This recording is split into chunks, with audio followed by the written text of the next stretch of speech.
ఒక్కో కాయ సుమారుగా కిలో తూకం అవుతుంది. దీంతో పాటుగా చెరుకు రసాలు పంపిస్తాడు. ట్రక్ నిండా కాయలు పంపిస్తాడు. అన్ని కాయలు కూడా స్పెషల్గా ఉంటుంది, ఒక్కొక్కటి అట్లా. ఐం హ్రీం శ్రీం శ్రీమాత్రే నమః. ఈవేళ పొద్దున్నే తమిళ రామస్వామి, ఆయన పుందు రామస్వామి అంటారు, ఆయన పొద్దున్నే వచ్చారు. ఐసీఎల్లో పనిచేసేవారు, వాళ్ళ భార్యాభర్తలు ఇద్దరు. 18 సంవత్సరాల క్రితం మన దగ్గరికి వచ్చినప్పుడు ఆయనతోటి అదృష్టత్రం గురించి చెప్తే ఆయన పెట్టుకోలేదు. కానీ ఆయనతో పాటు వీళ్ళు డిస్కస్ చేసుకుంటే వాళ్ళ దగ్గర పనిచేసే ఒక సూపర్వైజర్ లాంటి, అంటే యాక్చువల్గా క్లాస్ 4 అనుకుంటా, ఈ మాధవ స్వామి గారు మాట ఆయనతోటి విని ఆ రోజుల్లో అక్కడ వచ్చి అదృష్టత్రం పెట్టుకున్నాడు.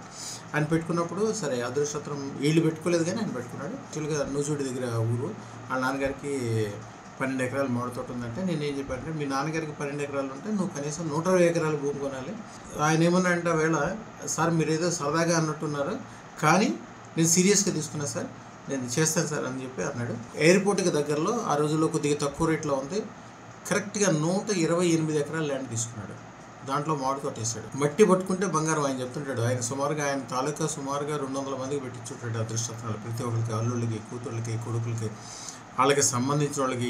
ఇప్పుడు ఆయన పైన పనిచేసే ఆఫీసర్లు ఇద్దరు ఆయన దగ్గర గుమస్తాలుగా పనిచేస్తున్నారు. ఈయన మాత్రం చాలా మంచి పొజిషన్లో ఉన్నాడు.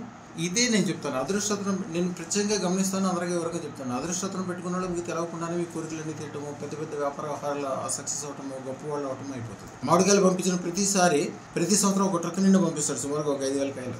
నేను కూడా నా ఫ్రెండ్స్ అందరికీ కూడా దాంట్లో పంపిస్తాను, మా శిష్యులకు పంపిస్తాను, గుడికి పంపిస్తాను. కొన్ని ఆయన పంపించే కాయ కూడా ఒక్కోటి ఈ సైజు కాయ, అన్నీ ఒక్కో కాయ సుమారుగా కిలో తూకం అవుతుంది.